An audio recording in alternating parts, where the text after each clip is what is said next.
Here are some disc golf quick tips for when you're playing disc golf in the wind.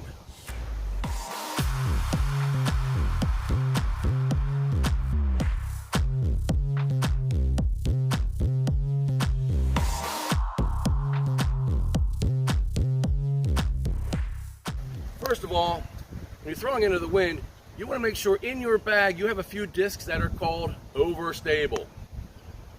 What does overstable mean? That means that disc wants to go out and fade left for right-handed players on a backhand throw, or fade to the right for left-handed players.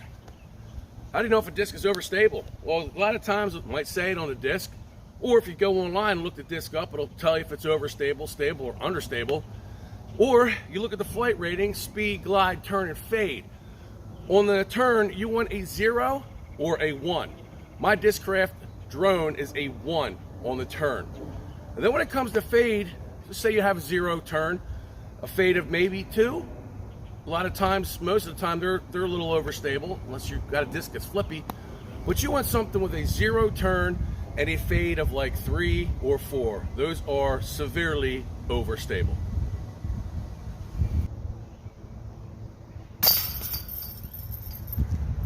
Another thing you should know is what the wind is going to do to the disc. If you're throwing into a headwind, that wind is going to lift the disc.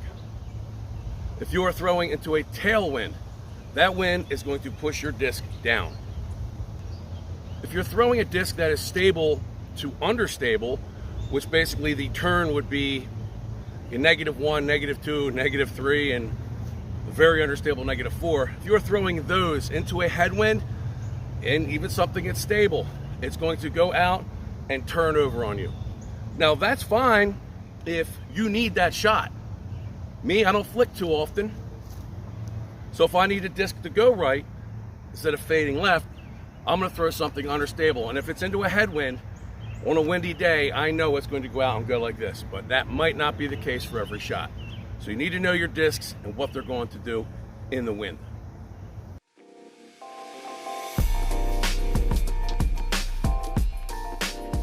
When you're playing disc golf into the wind, you need to know your shot selection. You need to know what you're going to throw, whether it be backhand or forehand, or they call it the flick or sidearm.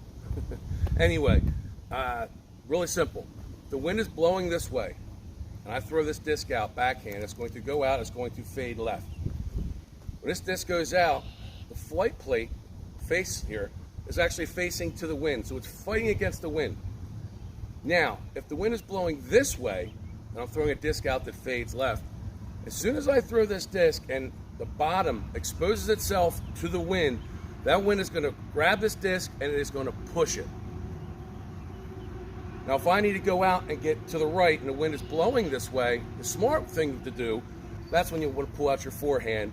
So when that disc goes out and that wind is blowing like this, top of the disc, face of the disc is actually fighting into the wind.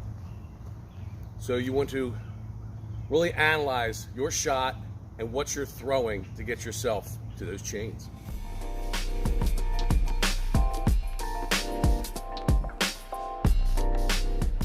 When you are throwing into a headwind, because it lifts the disc up, what you want to do, the best that you can, is keep the disc nose down and try to do a low throw, level throw to ground, because as I mentioned, into a headwind, the wind is going to lift the disc into the air. So if you keep that nose down and keep the disc, naturally the disc wants to climb. So into a headwind, it's going to make it climb even faster. That's why, as I mentioned, when you expose the bottom to the wind, it'll take it. If you throw your shot and you're throwing it up into the air like this, into a headwind, that wind is not only lifting it, but it's grabbing the bottom and it's going to really send it sailing high, and you ain't going to go to where you want to be going. I mentioned about throwing into a headwind. How about a tailwind? When you have a tailwind, the wind is hitting the disc, it's pushing the disc down. So a lot of times, especially when you're putting, you want to make sure when you're putting, you're actually throwing the disc a little bit higher, kind of counting on that wind to knock that disc down.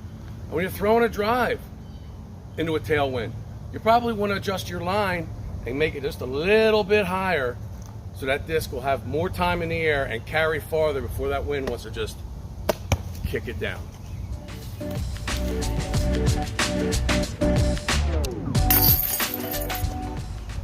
I hope that helped for you, any of you beginners out there playing disc golf in the wind.